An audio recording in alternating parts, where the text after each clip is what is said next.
Where should Dallas be ranked? They're closer to 19 than 5. Let's start with that premise. Let's not. Yes. Okay, I'm trying to figure this out, and I'm not really good at math, Joy. I mean, once we started, I couldn't count on my fingers. I couldn't use scratch paper. I was done with math. But I'm really good with a calculator. So let me get this straight. They have 3 losses. The Broncos, 3-3. The Rams, better record. And they also lost to Green Bay. All these teams are 500 or better. Now, they have 3 wins. The 28th ranked team, the 29th ranked team, and the 31st ranked team. So how do you get that? How do you get beating those 3 teams and you get to 5? I've never seen a team get so much adulation for beating an 0-6 team. They beat the 49ers. Oh, my goodness. Did you see what they did to the 49ers? Everybody done that. That's why they over. Oh, they had them 40. Somebody on this show, I'm not going to call their name. Somebody said they had them 40-3. 40-3. Wait, did somebody just state a fact? What was that? Not, I didn't say it was you. Did I say it was made you? up? Did I say it was you? There's nobody else on the show except Joy, and I'm not Oh, sure she. You I don't didn't say that, remember Joy? Oh, I know somebody said it. Skip Bayless, you said it. Yep. They beat. Was the score not 40-3? Yes. Yes. And where are they ranked? 31st. So I'm just trying to get this. To help me understand this, Skip. Like I said, I wasn't good with math, but I got a calculator. Yep.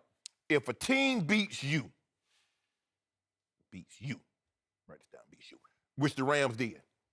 The Packers beats you, which the Packers did. The Broncos beat you, which they did.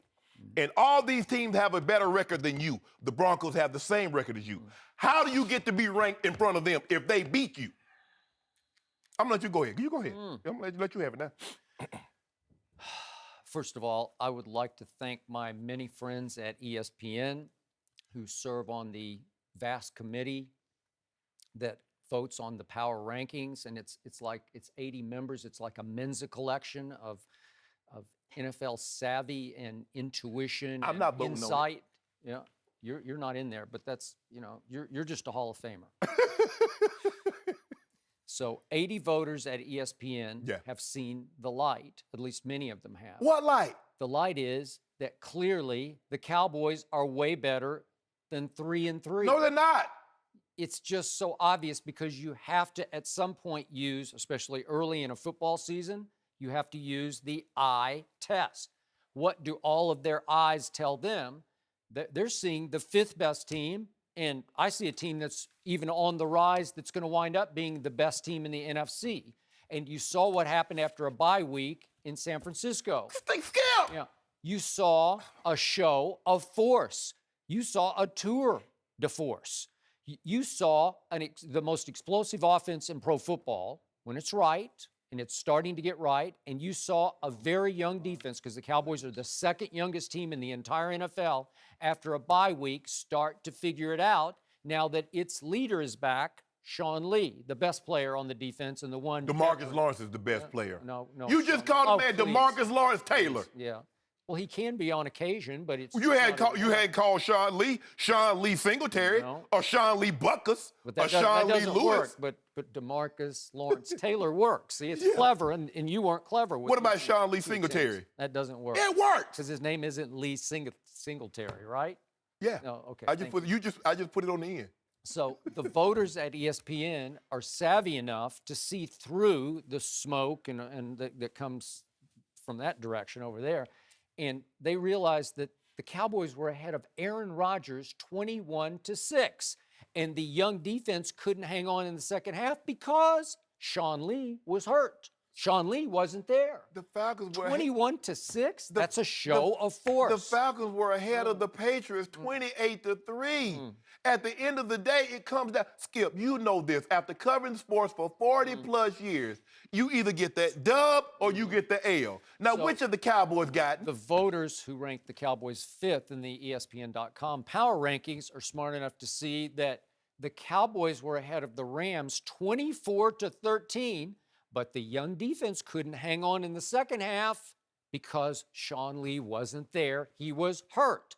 Now Sean Lee is back. So now the voters at ESPN.com are wise enough to see through all the smoke and all the fog that comes from the other side of the table that, maybe somebody was right. Somebody who said the Monday after the debacle in Denver that Dallas suffered, that the Broncos had just played their Super Bowl. Stop it. They played their I said it that Monday. They played their Super Bowl. Have I not been validated week after week? How many of the Broncos lost in a row? 3 now? Can I ask you a question then? If that was the worst game the Cowboys were going to play, how could they lose 2 more games after that? I just explained I guess it was the Rams. Was that the Rams Super Bowl? Was Sean Lee there for the next game they lost? No. Was he there for the next game they lost? No. Both home games, no Sean Lee, with big leads in the first half, thanks to the most explosive offense in football. Can you help me understand this? Wow. I need some help with this. There are 14 teams that have a better record than the Cowboys. So how, if I just told you, anybody with any football savvy realizes they're way better than 3-3. No, you can't. I hate power rankings that No, just you go off don't. there. I do. I hate them when it just goes right down the list, and I say, "Oh, Philly's number 1 because Philly. What are they now? I don't know. Section, well, you know what they are. I don't know what you they know are. what they are. It's all this. About to be 71 because guess who smoke they and play? mirrors, yeah. Guess who they play Sunday? San Francisco, who will go right back into its mode of playing people close because everybody who knows football realizes the previous 5 games they had lost by 3 points or fewer. And now they're about to lose by 3 points or fewer to Philadelphia. And everybody that knows football from the previous 5 games, previous 6 games, knew they had lost. Hold on. Bill Parcells got a famous quote. He says, "You are what your record says you are." Their record says they are 3-3. How did Bill Parcells do as the Cowboys coach? He Help did me out. good. He did good. Huh? Till Tony Romo botched the snap Oh, in Seattle. did Oh, you don't want to talk about that, huh? How he botched the snap that would have won them the game. You remember that skill? I just remember they lost at home to Eli when they had, the best record in the NFC that year? Hold on. 13-3? I thought that was Wade Phillips that beat him. It may What have did his coach? Yeah, maybe No, you're right. Maybe you're right. Parcells said, did Tony Romo, they had a chance, they were lining up to kick the game-winning field goal. Can the people at home that didn't see that game, can you tell the people at home what happened, Skip? The Seattle ball boy was shrewd enough to factor in the slick ball because everybody said that the kid got the slick ball, the one that hadn't been rubbed down. He got the slick ball in the game, and Romo butterfingered it. And you know what it is? You think you slick, but try to talk about some slick ball. He did what he always does. Tony, and that's what happened, right on cue. You actually thought they were going to kick the game-winning field goal? Anything that he's involved with, you already know how it's going to turn out. Like Joey cooking. Wait, is Tony Bad. Is Tony Romo the quarterback of the Cowboys now? Maybe I lost. No, Dak is. Lost 3 games. Hold on. Yeah. Dak has already lost. Dak was 11-1. He lost a meaningful game last year, had nothing to play for. All I know, he's already lost 3 of his Who first has 6. the second best QBR in all of football? Who has Dak Prescott. Who has the best? Hold on. Okay, I tell you what. So was it his fault they lost those 3 games? Help me out. He on the team. Yeah. but Everybody wait, remember that. Did he not score 21 in the first half against Green Bay? Did he not score 24 in the first half against the LA Rams? Hold on. Shouldn't that be good enough to win the football game? When I was trying to tell you about QBR, you said you didn't care anything about that when it was Tebow because he was winning. Now all of a sudden they're hold on, let me finish. Let me finish my point. Stepped into another trap. No, I did not. No. did. Then Tell me when it's my turn. Okay, I will. You said it was about winning. And then to try to elevate your point, you talked about Tim Tebow's QBR the last 5 minutes of the game. Like the 55 minutes before that didn't matter. Now, here all of a sudden, my guy from Pennsylvania, a once-in-a-lifetime player. Carson Wentz. Don't do that, Skip. Don't put some respect on the man's name, Skip. He's 7-1. He's a great kid. I don't like when you do that. See, when you do that, you try to minimize his ability. I don't know. I don't know if he goes to Catholic school or anything like that. He's a heck of a football player. He's leading the NFL in touchdown passes. And see, only because he's played 1 more game than Dak Prescott, but that's okay. Go ahead. But you saying that Dak who has this? Okay, Dak is second. Carson Wentz is third. How many games QBR? in QBR? What about the win? What about the win-loss total? Where are they at right now? You got me on that, but it's early. It's early in California. It's getting ready to be the middle of the season in the NFL.